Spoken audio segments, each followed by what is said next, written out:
The engines rumbled like distant thunder, shaking the dusty roadside as a group of Hell's Angels slowly pulled into the small-town market square.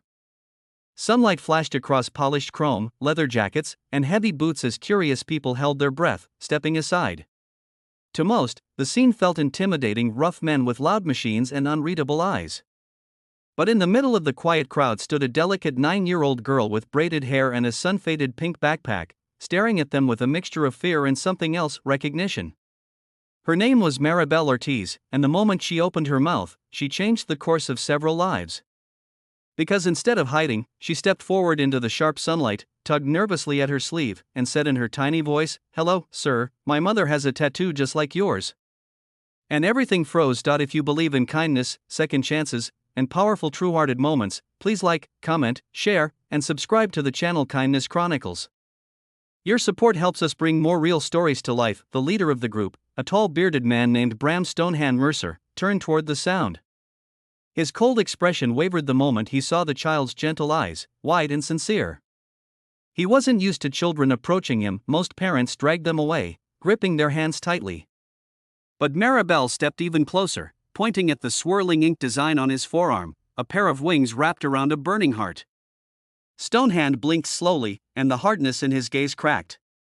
Not because of her bravery, but because of the tattoo she mentioned. "Your mother?" he asked quietly. Maribel nodded, her expression tightening at the edges, as though she was afraid he wouldn't believe her. She pulled up her own sleeve to reveal the faint imprint of a matching wing, a birthmark she called her half-tattoo. Then she whispered, "She said someone special gave it to her. Someone she lost before I was born." The air changed. The other bikers shifted uncomfortably, sensing the shift in their leader's demeanor. Stonehand's face grew pale under the sun. Because long ago, long before he was the hardened man who led a crew, he had loved a woman named Karina Morales. And she had worn a tattoo just like his, the winged heart, a symbol they had promised would always connect them, even if life pulled them apart. Stonehand swallowed thickly, taking a half step back as memories trembled awake. Karina had left abruptly years ago, and he never found out why. And now, a little girl stood before him, claiming that her mother had his symbol. He didn't know what to do with that kind of truth. The rumble of engines died completely, the wind stilled, and Maribel looked up at him with trembling hope, unaware that she had just cracked open a past he spent years burying. Maribel lived with her mother, Karina, in a small apartment on the edge of the town. Life wasn't cruel, but it was full of struggle, thin walls, overdue bills, and a mother who worked 2 jobs while pretending she wasn't exhausted. Karina never talked about Maribel's father. She only said he was brave, that he made mistakes, and that he loved her enough to let her go so she could live in peace. But the truth was messy. Karina had run. She ran because she feared a world of fights, retaliation, and the danger that hovered around Stonehand's old motorcycle club. She believed leaving him would give her daughter safety. She never imagined fate would throw her daughter straight into the path she had escaped. Stonehand couldn't shake the child's words. He asked her gently where her mother was, and Maribel told him she was on her lunch break, working at the market's small bakery. Something inside him cracked open. He told his crew to wait by the bikes. Then he followed Maribel, walking with heavy boots along the sidewalk as sunlight poured softly through the calm daytime sky. The bakery's bell chimed weakly when they entered, and Karina looked up from behind the counter, flour on her hands, a tired expression on her face. But when she saw Stonehand real, standing right there, her breath stopped. It felt like a ghost had walked through the door. Karina's face drained of color. Maribel didn't understand the tension. She stood between them, smiling innocently. Stonehand removed his sunglasses slowly and stared at Karina with a mixture of disbelief and hurt. The years hadn't erased her features. She looked older, yes, more delicate, more worn, but still the woman he once held close. In one long moment, their shared history crashed back: the long night rides, whispered promises, the ring he never gave her, the sudden disappearance he never recovered from. He felt robbed of time he had never known he lost. Karina stepped out from behind the counter, her voice trembling. She told Maribel to wait in the back room. Then she faced Stonehand with watery eyes. She told him the truth, how she had run away for the baby's safety, how she didn't want her child growing up anywhere near the violent feuds the club used to be involved in, how she always meant to explain someday, but fear always won. Stonehand wasn't angry. He was gutted.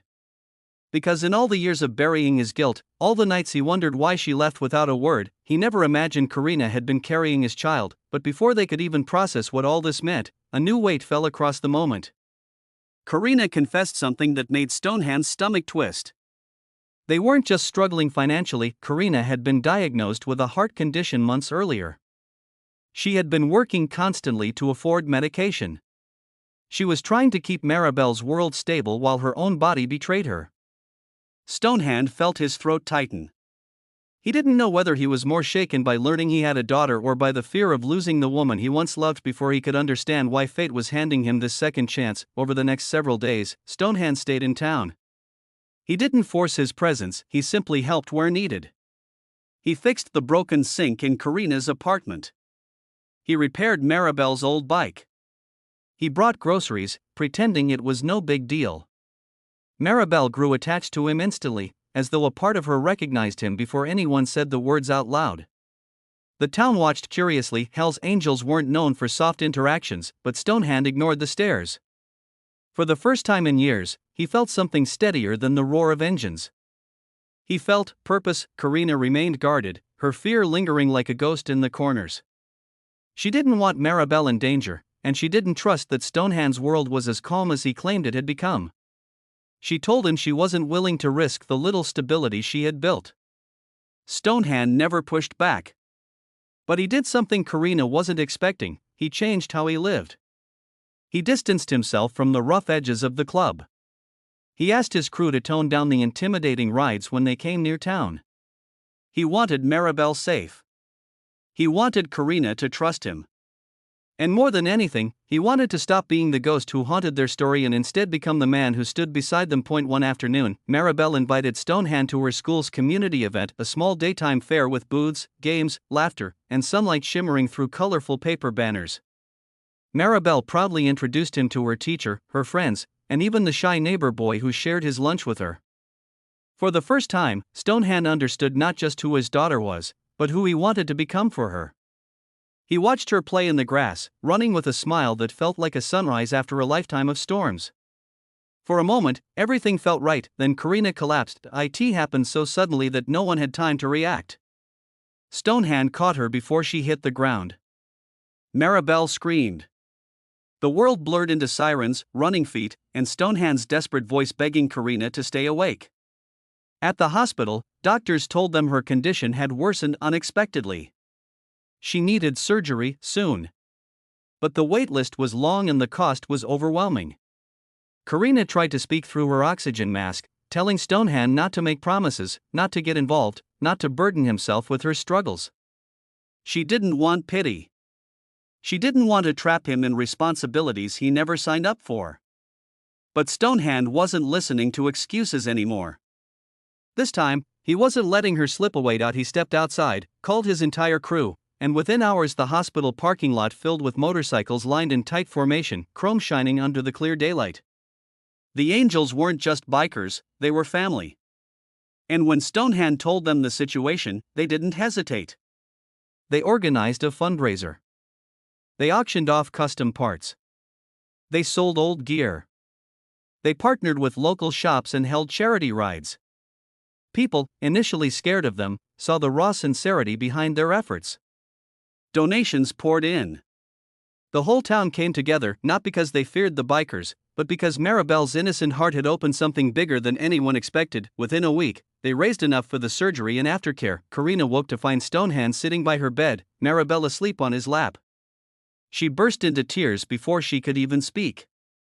For the first time, Karina realized he wasn't the man she left behind years ago. He had grown into someone stronger, calmer, and deeply loyal to the people he cared about. The wall she had built around her fears finally started to fall. The surgery was successful. Karina's recovery began, slow but steady. Stonehand remained by her side through every checkup, every medication change, every moment she needed support. He didn't ask for anything in return. He simply showed up again and again until Karina no longer questioned whether he belonged there.